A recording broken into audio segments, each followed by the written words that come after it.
Tribu, c'est une pièce sur la communication du cœur et sur l'ouverture à l'autre.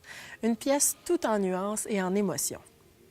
Billy est sourd de naissance, mais ses parents ne lui ont jamais appris la langue des signes, souhaitant l'élever comme son frère et sa sœur. Mais lorsque Billy rencontre Sylvia, qui est en voie de devenir sourde et qui connaît le langage des signes, son désir d'apprendre la langue signée et de faire partie d'une tribu qui lui est propre bouleverse entièrement l'équilibre familial. Montre-moi. Quoi? Les signes. Ah. Ça, c'est fleur. Et puis avec les doigts. Fleur. Ça, c'est comme un poème en signe. Ouais.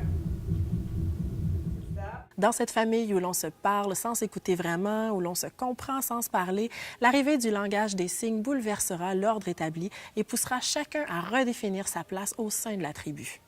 La prestation des acteurs est époustouflante. Pour préparer son personnage de Billy, David Lorrain a suivi des cours pendant 1 an et demi. Son interprétation est si juste qu'on entre rapidement dans son univers. J'étais même surprise de savoir qu'il n'était pas réellement malentendant. Tout le reste de la distribution est également bien campé, notamment Jacques Lheureux en père intellectuel mais plein de préjugés et Monique Spaziani en mère protectrice. Il fait apprendre le langage des signes. Oui, c'est le fun, hein? J'étais tellement contente d'entendre ça. Mais pourquoi c'était une petite mauvaise nouvelle?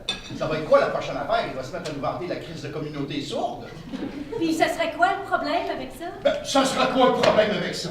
Définir sa personnalité autour du fait que tu es sourd, c'est comme asseoir ton identité sur le fait que tu viennes de Gateshead ou ben non, que tu prennes pas Arsenal. Si ce qui constitue ton identité devient idéologique... Hey, bravo, Dan! Oh, s'il te plaît, Christopher, il prend des cours pour elle. Ça n'a rien à voir avec Gateshead. C'est entre elle, puis lui, puis personne d'autre. On peut-tu arrêter d'être aussi possessif?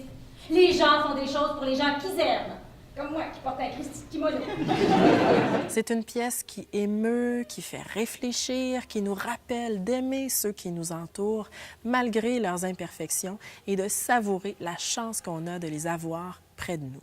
Bref, c'est une pièce que je vous recommande chaudement.